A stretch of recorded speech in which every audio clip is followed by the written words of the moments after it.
Hey guys, welcome back. This is DK and you're watching Learn English with DK. Today I'm going to start a new series, Moral Stories.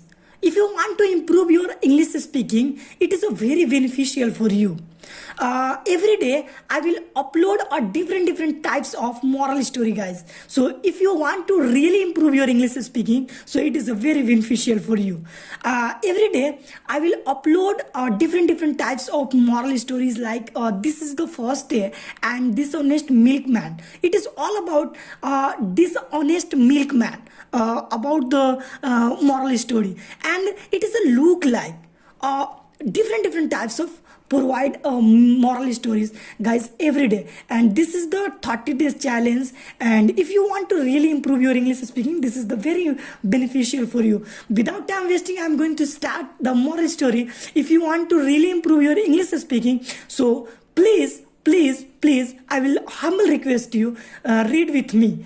This is the it is all about Dishonest Milkman. A milkman becomes very wealthy through dishonest man.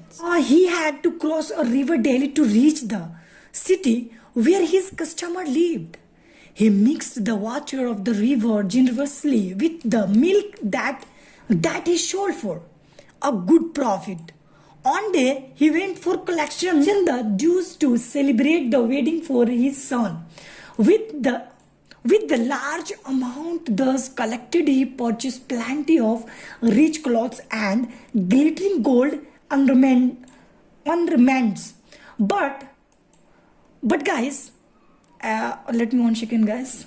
I will read. While crossing the river, both size and all his costly purchases were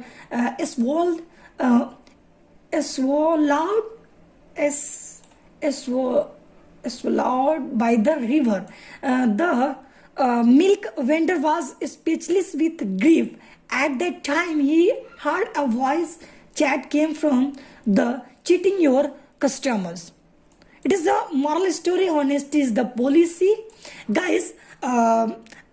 My English speaking is also weak. I'm improving my English speaking. So if you want to speak English, so you can read with me. Whatever I read something what's wrong, then you will comment below. Hey DK, this is a meaning, your pronunciation is wrong. It is a very good way to pronounce like this. So one day I will improve my English speaking, guys. Thanks for watching. Light is cutting. Bye bye. Take care.